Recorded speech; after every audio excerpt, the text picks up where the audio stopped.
If you've recently been stationed at Barksdale or other global strike bases, you might have heard this acronym thrown around. PRP, or Personnel Reliability Program, is a program designed to give the Air Force the ability to select only the most trustworthy personnel to work around nuclear weapons. Makes sense, right? We'd only want the most trustworthy people near our nuclear arsenal. But how does the process work? Well, the first thing you need to know is they're looking for airmen who are 1, emotionally stable, 2, show good judgment, and 3, professionally competent. How do they find airmen who meet these criteria? Well, there's an extensive screening and evaluation process that involves your supervisor, 4 support agencies, unit security monitor, a competent medical authority, unit PRP monitor, and a certifying official who is normally your commander. Involving this many people helps ensure only the best airmen are selected. Being a part of PRP does, however, bring with it a level of responsibility. As a member of PRP, you're held to a higher standard of conduct, even off duty. Incidents involving alcohol or other substance abuse, or issues with financial stability, could affect your PRP status, though this is on a case-by-case basis. So now that we have a basic understanding of the program, let's talk about a stigma many people attach to it. Many people believe that if you're on PRP and you visit mental health, you're automatically decertified. The truth is, however, there are very few factors that will result in an automatic disqualification. Sure, the 6 mandatory disqualifiers, 3 of them revolve around drug use, which is pretty much a non-starter in any facet of Air Force life. The 4th one revolves around alcohol abuse and the failure of an aftercare program. The 5th one is if you lose your security clearance, that's obviously a non-starter. And then the 6th, and to me the most important one, is if your CO loses confidence in your reliability. That's the key to the entire program, and that's why it's a CO's program. It depends on what the state of the person is at that time, and if there even is a diagnosis with it. So the likelihood of being suspended is low, especially with the new changes to the program. Really an emphasis on the certifying official and on the person's own responsibility. The fact that you're going to mental health itself does not require a suspension from PRP duties. So a certifying official looks at a lot of things when deciding to decertify somebody or suspend somebody. There's the medical issues, but there are also issues like job performance, reliability on the job, whether or not they're competent in doing their job, and what a supervisor has to say about them, if they can perform their job reliably or not. Should you feel you need some outside help, going to mental health is a good thing. It's a sign of strength. It's just like if you would have pneumonia or broke your finger or your leg, you would go to your physician to get help in healing to make you whole again. There's no stigma for seeking help. In fact, that's the mature and brave thing to do. PRP is at its strongest when we voluntarily seek help and get ourselves cleared before we come back to the mission. For more information on the Personnel Reliability Program, contact your unit PRP monitor.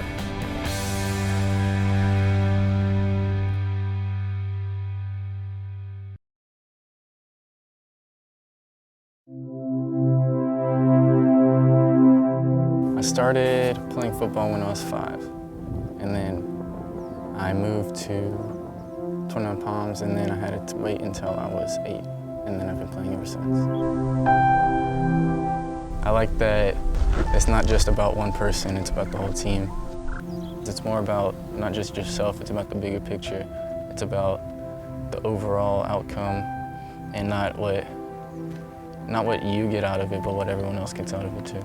But I think what really pushes him over, though, I mean, you could talk about his quickness and his speed and his vision, but all that aside, you know, if you put all that aside, what really is amazing about him is his work ethic. He's got a great work ethic and his determination and his follow through. He follows through on his commitments, and that's huge. Justin has a heart as big as this field. And what that heart does for him is it gives him courage. You know, he takes ownership of things, whether good or bad. I'd say that, you know, we've been really blessed to have some great running backs at Cadena High School, but I would really say that he was at the top 1% of the athletes that have come here. But it's not so much what happens on the scoreboard. It's, are you proud of the way you played? And did you play as hard as you could? And if you could answer yes to both questions, then it doesn't matter what it says on the scoreboard. It means you've done your best. And that's really, Justin said that's all that matters. At the end of the day, I left everything on the field. No matter what the final score was, then I'm pleased with what I've done. It felt good to wrap it up with my high school football career with the championship, because for 4 years I know that not just myself, but Coach Mendoza, the team, has been working hard to fulfill that. It was a huge deal. Since I've been coaching, I've been involved personally in 9 Far East Championship football games. So it was really, to me, something that I wanted him to experience was winning that championship. It meant a lot to me that he was part of this football team. He earned it. We may see him playing college football on Saturdays, or we may see him playing in the College World Series, some June, some years down the road. But we will hear about Justin Sago in one context or another, be it in sports or something else. And I firmly believe that.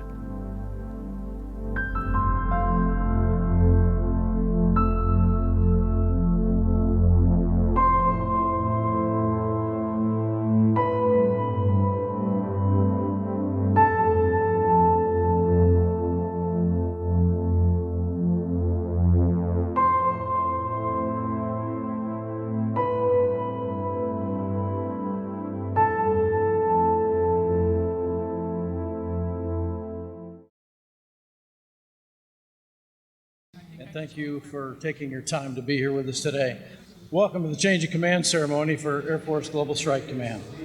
Today, Global Strike welcomes its first 4-star general and 4th commander, General Robin Rand. You're here because we need your senior leader experience and your professional credibility to raise the level of Air Force engagement in the nuclear debate across this nation.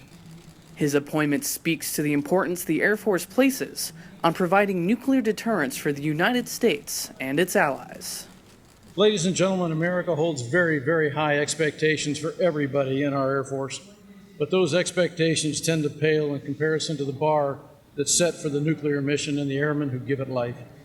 Your orders demand perfection, each and every day, and that's what you give us. General Rand plans to continue advancing the Air Force's #1 mission priority and giving a voice to the airmen who support it every day. Like my dear friend Sevy Wilson did so well, I will do everything humanly possible to ensure that the Airmen and Air Force Global Strike Command are ready to carry our nation's load of developing and providing combat-ready forces for nuclear deterrence and global strike operations. Reporting from Barksdale Air Force Base, I'm Senior Airman Tyler Prince. Introduce the Air Force Global Strike Commander, General Robin Rand.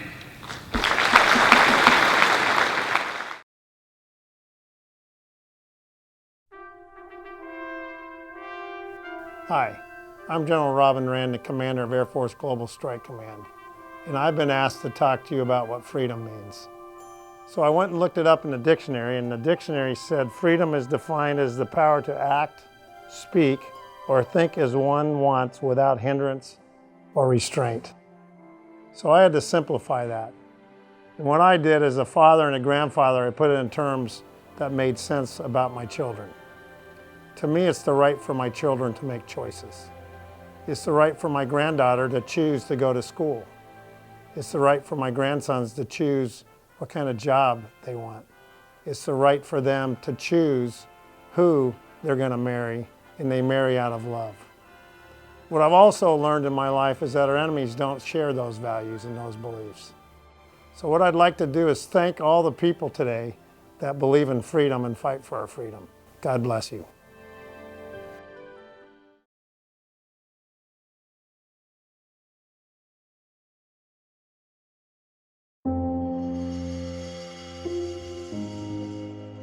"26 years and 9 months, 1952 to 1979.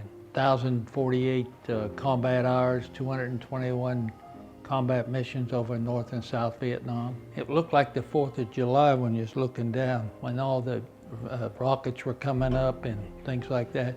The other air forces, the fighters and that and the chaff, they protected us quite well.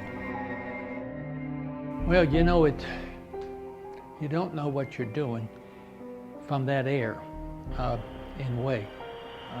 In November of 1966, I was on an evaluation team into Vietnam. And our job was to evaluate the bombing drops of the B-52s. And when you see all the blood and guts hanging from trees and you don't know whether it's human or animal or what, because 104 500-pounders, that's what each 52 carried, it really makes big, huge holes in the jungle. And when that happened, that's what got me. From then on, all my missions, I was hoping it wasn't into a family or, you know, the civilians down there and a village. And it's been on my mind ever since. In fact, my wife said last night I woke up screaming. So it still happens. It still happens when you see that.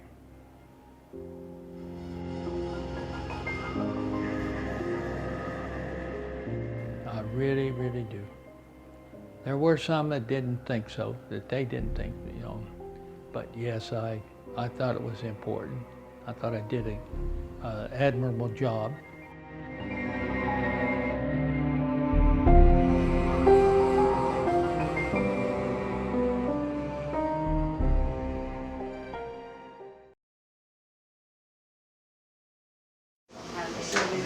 Today we were supposed to be conducting a root canal on a military working dog that is stationed down at Fort Polk. The root canal is generally needed if the nerve inside the tooth is exposed. It can die or get infected, and I think that was the concern for the dog, was that the nerve was exposed. We here at the veterinary clinic on Barksdale was going to be running and monitoring the anesthesia for the patient, while the second med group human dentist was going to come over and perform the actual root canal. They have a little bit more specialized equipment and knowledge to be able to do those root canals. They brought the dog up here and we took an x-ray and just kind of confirmed that it wasn't exposed, and without it being exposed it didn't need the treatment. Barksdale supports a program called an AEGD. It's an advanced education in general dentistry. And what that is dentists that come out of dental school do a year of advanced training, mainly because they may be assigned to a base where they end up having to do this on a dog. And so we like to give them that exposure. I enjoy it. It's something that's new and it's challenging, and something you don't do every day. And so I enjoy it. You know, we're here to treat military members. Dogs are military members, and if it's something that we can provide as a service, that I think it's a great opportunity for us to work with them.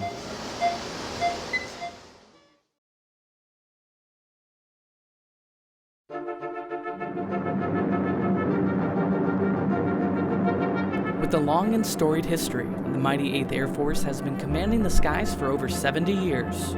As part of Air Force Global Strike Command, it oversees the 2nd, 5th, and 509th Bomb Wings, which are the homes of the B-52 Stratofortress and the B-2 Spirit, respectively. Working together, this bomber family provides nuclear deterrence and conventional bomber support to combatant commanders. But since Global Strike's inception in 2009, there's been a key family member missing, the B-1B Lancer. As a member of Air Combat Command, the Lancer has provided continual support in the War on Terror and will continue to do so. But its parent command is about to change. Starting in October, the 7th Bomb Wing at Dyess Air Force Base and the 28th Bomb Wing at Ellsworth Air Force Base will join Air Force Global Strike Command as members of the 8th Air Force. If you're at Dyess or Ellsworth, you're probably wondering, how will this affect me? Day to day, it shouldn't. You'll maintain your current supervisor and unit, and any changes you do see will be largely administrative. Behind the scenes, the integration will provide for new opportunities for joint training and enable this Air Force priority to be represented by a single voice. With the Air Force's bomber arsenal now falling under the same umbrella, combatant commanders have a one-stop shop for long-range bomber support, making it that much easier for America's warriors to do what they do best.